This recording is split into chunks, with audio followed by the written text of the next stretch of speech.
I'd like to propose a toast to dreams and to the bold men and women that dare to dream them, to the wild-eyed visionaries that plant seeds in their hearts with hopes to one day see them come to pass. For prayers sweeter than papayas that rise from the deepest, darkest depths of our cellars, where my heart is pumping out prayers like mass. To the foresight that illuminates our foreshadows that whirl in the glass of our souls, to the robust farm workers clad in jeans, flannels, handkerchiefs, and hats, for all the mamas and papas that wear their skin like worn leather, who are the wrinkled and red like raisins, and whose wrinkles hold stories like wine jugs, and whose woes are 10 miles deeper than any winemaker pocketbook. This one's for them. For all the grandmas and grandpas that look like stucco, whose eyes look like ice wines, with frosting outlining their irises, for their crow feet perched perfectly on their eyelids, and their white hair flowing like broken clouds passing through windmill slices. For century-old spines like gnarly vines and vineyards, for the lilac diamonds, to the godlike elders for aging wines and their timeless guidance. This one's for the floral notes, sung by the brown folks, for the flower vendor, the one that puts the rose in the rosary, for a gorgeous culture that rose from the dirt so openly, for arms that open like blossoms, for womb like palms that deliver the grape from the bondage and carry it from the conception of fruition and beyond the goblet, for the seed that dreams itself larger than grapes and transcends wine, song, couplet, and sonnet. To the cherry pickers like rebels with barreled chests, waging war with their wages, who hurl their dreams like Molotov cocktails into our amber waves of grain, whose knuckles are gnarled and strained, for the work of a dreamer is stainless and honest.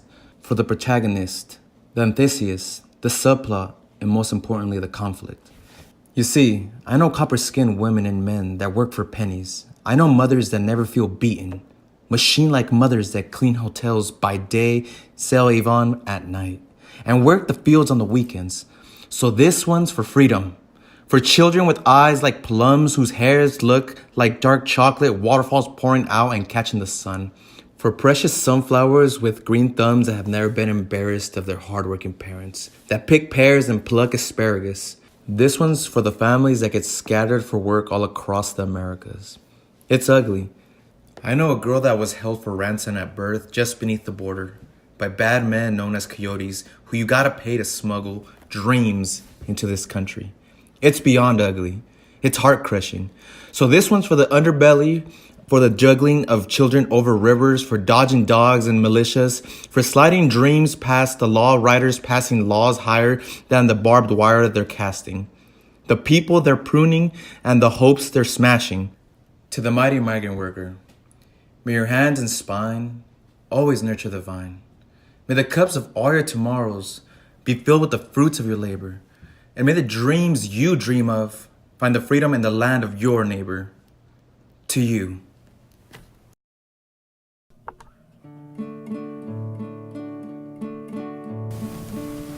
To me, migrant means sacrifices.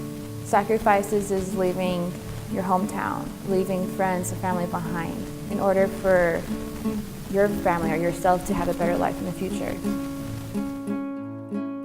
Having to wake up early under harsh weather conditions for a small amount of pay. Being migrant to me is something important and special in the sense that sacrifices are made, and through these sacrifices we create change and empowerment in the migrant community. Migrant worker to me is just a hard-working person who's traveling around, either following a crop or fishing, trying to support for their family, earn some money. Migrant to me means a lot of hard work, getting dirty, working long hours. Doesn't necessarily mean that you have to work out in the fields. It can be working in warehouses, working in other really intense labor where pay's not that great. Being migrant means that your family moves from state to state in order to find a job. It means being of service and working towards a common goal and a greater good.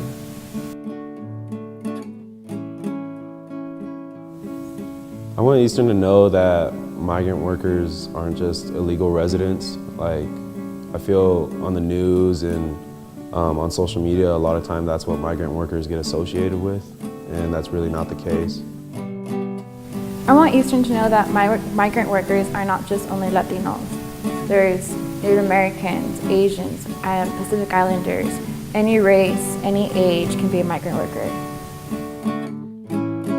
Migrant workers usually wake up very early to go to the work in the fields. Maybe like they wake up at like 3:30, 4, and then drive to the orchard or fields, and then they start working at like 5 a.m., 5:30, and they stay there almost all day. Sometimes they work until like 7 or 8 at night, and that must be very intense, and I'm very proud of them. What I want Eastern and the Chaney community as well to know about migrant workers is that they don't only just reside from Latin America or Hispanic backgrounds, but they can also come from other places such as Asia or Africa. That migrant workers make up over 80% of all agricultural work in Washington. That they're probably like one of the most hardest workers that they'll ever meet. A big thing for me is that there is a really large migrant population, and when I say that, there's a lot of students that come from migrant backgrounds here at Eastern. I mean, I'm one of those students, and when I first came here, I was kind of scared that I wasn't going to find a place to fit in or find people that had or shared the same experiences as me. So it was great that I was introduced to the camp program, and that's where I met some of my closest friends. Made my first memories here was through camp. So that's like one of the biggest things, is that there is a really large population here that isn't really addressed, and they come from different parts of the states, of different parts of the nation. Migrant workers, they're underappreciated, they're under-recognized, definitely in the United States. A lot of them move, like I said before, a lot around the country to be able to work, because some places like in Washington right now in the winter it's a difficult time because there's not a lot of work they can do. So they move to places like California or other warmer states, and they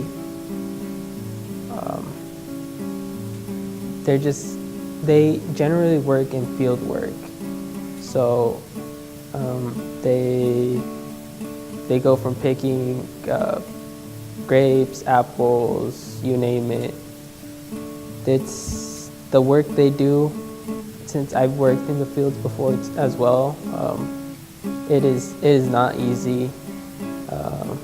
Like usually, like my mom, when we used to work with her, she would wake up at 3 a.m., start making our lunch, and she would wake us up like at 4, and we would all get ready and leave, and it's like a 30-minute drive from some places, depending where you're at, and come back, like get out like at 4, so it's like 10 hours of work a day plus the drive back, and it's just a bunch of factors that like a lot of people don't realize about it.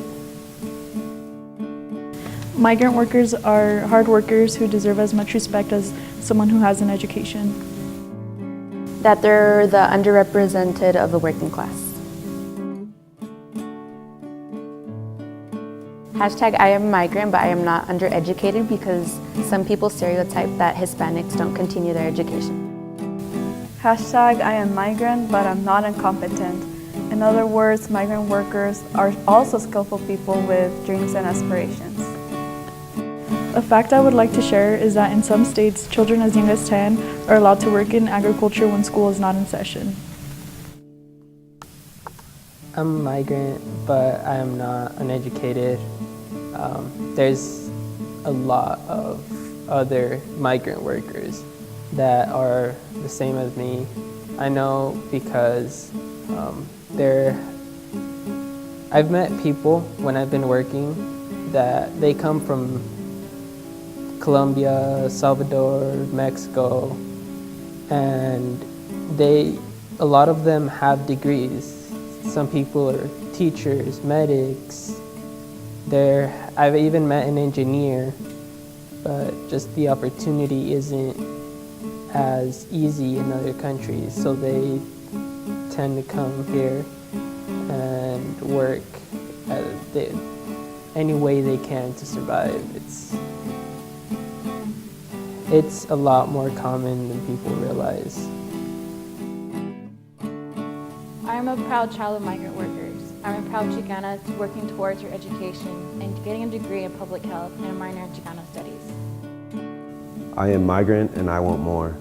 And the reason why I say that is because where I come from, I feel like migrant workers a lot of times are just associated with, plateauing at a certain level.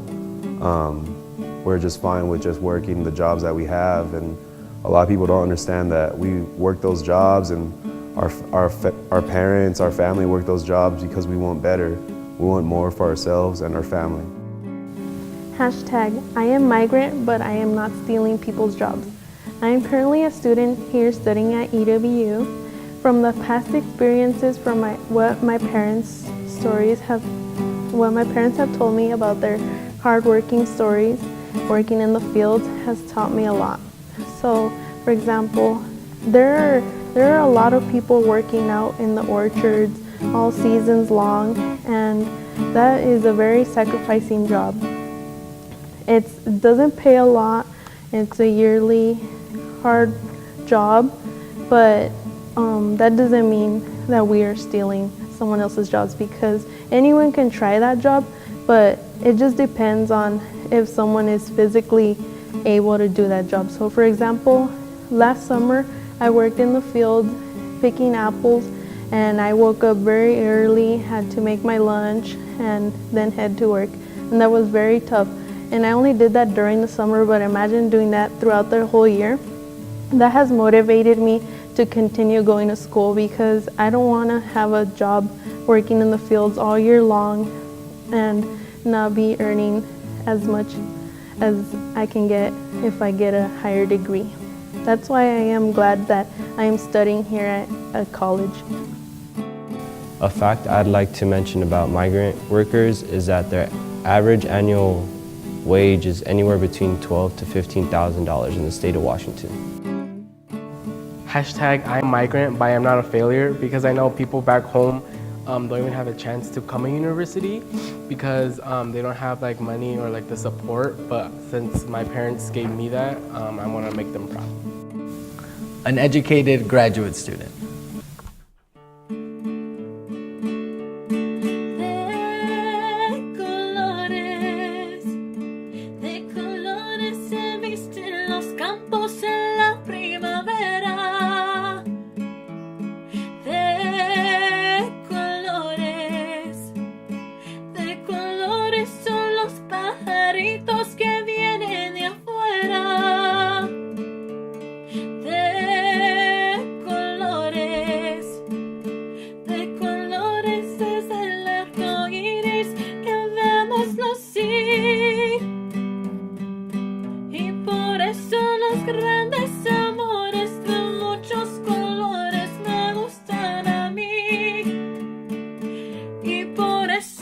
Grandes